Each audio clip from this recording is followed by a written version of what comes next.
Assalamualaikum warahmatullahi wabarakatuh. Waalaikumsalam warahmatullahi wabarakatuh. Yang terhormat tim afirmasi dan tim oposisi. Yang terhormat Bapak Marhani selaku guru bahasa Indonesia. Yang berbahagia, marilah kita panjatkan puji dan syukur atas rahmat kesehatan yang telah Tuhan berikan, sehingga kita bisa berkumpul di sini. Topik yang akan kita bicarakan yaitu tentang masalah kenakalan remaja yang dianggap sebagai hal lumrah. Banyaknya berita yang beredar terkait kenakalan remaja ternyata menyoroti perilaku mereka yang sampai menimbulkan kerugian. Padahal remaja bisa diarahkan untuk melakukan kegiatan positif.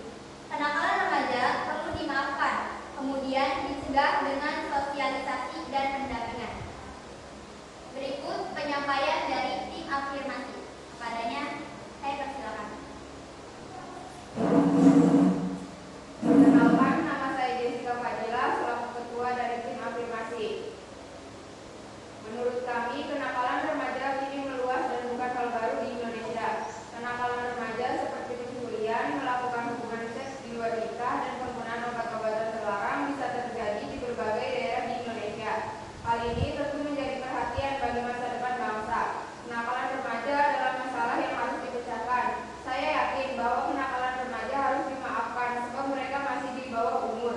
Remaja adalah anak-anak yang tumbuh ke tahap dewasa. Seperti kita ketahui bahwa tahap remaja yaitu dari usia 10 tahun sampai 18 tahun adalah usia kritis karena mereka menjalani pubertas sehingga tidak stabil secara emosional.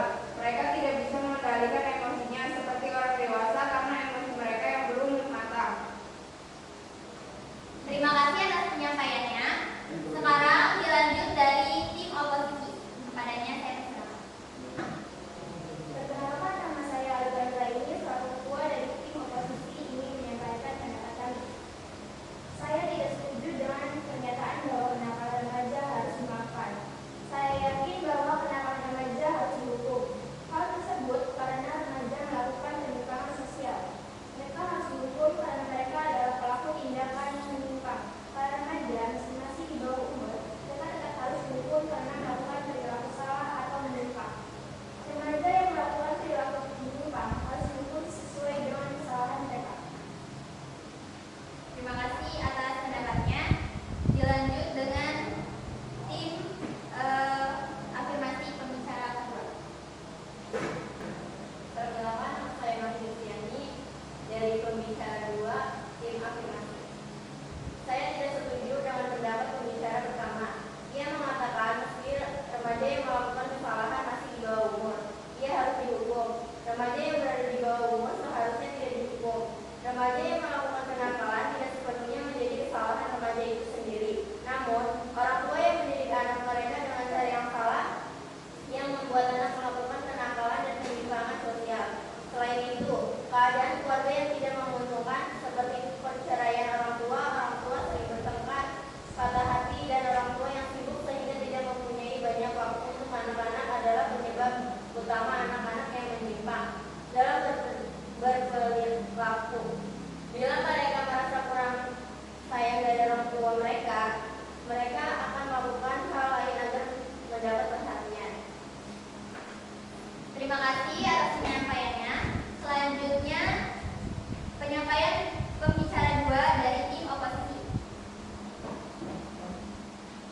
Perkenalkan, nama saya Ahmad Kristiani, pembicara 2 dari tim oposisi. Penyebab remaja dalam melakukan kesalahan memang banyak, tetapi seharusnya tidak menjadi penyebab kemungkinan menghukum siapa yang salah. Seseorang yang salah adalah orang yang salah dan dia tidak mungkin orang yang benar.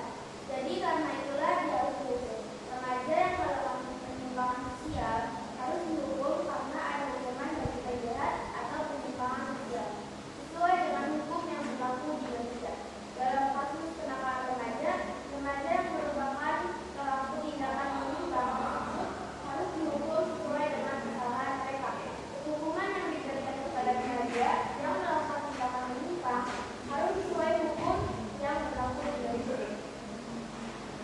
Terima kasih atas pendapatnya.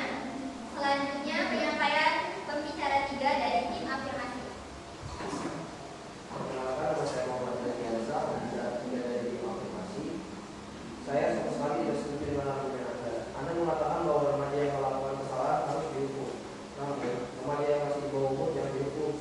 Remaja yang melakukan kerusakan atau penyimpangan sosial tidak boleh dihukum karena mereka masih di bawah umur dan mereka berhak dimaafkan dan diberi kesempatan kedua.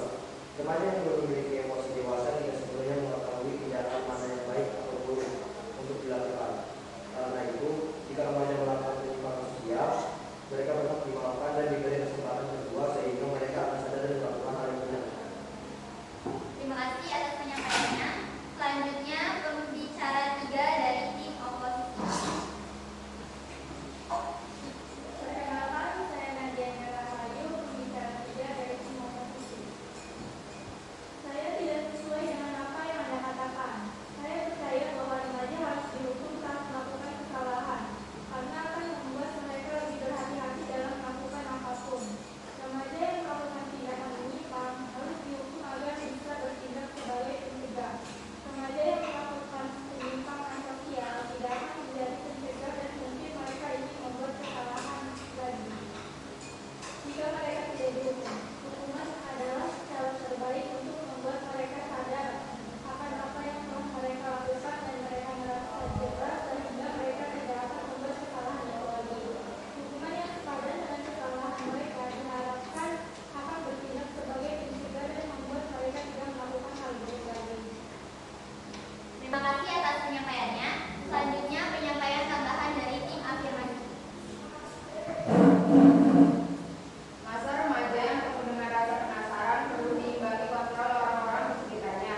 Kami setuju bahwa kenakalan remaja yang menimbulkan kerugian bisa disiasati dengan adanya sosialisasi terkait hal-hal yang bisa mengontrol aktivitasnya. Perbuatan negatif remaja sangat mungkin diakibatkan pengetahuan yang kurang, sehingga perilakunya tidak didasari pertimbangan. Misalnya saja remaja yang tergabung dalam kegiatan tawuran, mencoba obat terlarang, dan melakukan tindakan nakal di sekolah. Agar remaja bisa terus belajar, kenakalan yang sifatnya ringan bisa dimaafkan. Kami setuju bahwa langkah pencegahan untuk kenakalan para remaja pun bisa diberikan dengan cara sosialisasi dan pendampingan. Terima kasih atas penyampaiannya. Selanjutnya penyampaian tambahan dari tim oposisi. Tim kami tidak setuju bahwa kenakalan remaja bisa dimaafkan dan mudah. Remaja yang dibiarkan membuat kesalahan akan berpotensi mengulangi kesalahan tersebut. Apalagi bagi remaja yang dimensi oleh kemampuannya dan selalu diberikan toleransi ketika membuat kesalahan. Perlu adanya efek jerah bagi mereka agar tidak mengulangi kesalahan yang sama. Jika mereka mudah mendapatkan maaf, bisa jadi mereka akan merelakan kesalahan yang dibuat. Masa remaja yang rentan dengan coba-coba pun bisa dianggap mereka sebagai ajang untuk kalian jati diri jangan membuat kesalahan sebanyak-banyaknya. Perlu adanya hukuman yang sesuai dengan kesalahan, bahkan bisa mendatangkan bantuan pihak kepolisian atau badan hukum. Terima kasih atas penyampaiannya. Selanjutnya penyampaian dari tim netral. Perkenalkan, saya Nina Hadalena dari tim netral. Sebagai pihak yang tidak memihak tim pro dan tim kontra, saya paham bahwa masa remaja penuh dengan rasa penasaran. Sangat wajar jika remaja membuat kesalahan asalkan mereka memahami bahwa apa yang mereka lakukan bermasalah dan mempunyai konsekuensi. Sebagai orang dewasa, tugas yang kita emban adalah mengingatkan remaja untuk bertindak sesuai koridor. Saya kurang sependapat dengan tim pro yang bisa dengan sudah memaafkan remaja karena bisa berdampak pada mental remaja yang meremehkan kesalahan. Namun saya juga kurang sependapat dengan tim kontra yang selalu menerapkan hukuman pada para remaja. Saya beranggapan bahwa perlu ada pembagian yang jelas terkait kenakalan remaja yang bisa ditoleransi. Misalkan kenakalan yang tidak menimbulkan kerugian bagi orang lain, seperti membolos sekolah, namun untuk kenakalan yang membuat orang lain rugi, seperti aksi politik, diperlukan bantuan dari pihak berwajib untuk membuat efek jerah pada remaja. Terima kasih kepada semua peserta atas partisipasi dan argumen yang disampaikan. Semoga debat ini dapat memberikan wawasan dan pengetahuan tertentu bagi kita semua. Sekian yang bisa saya sampaikan, kurang dan lebihnya mohon maaf. Wassalamualaikum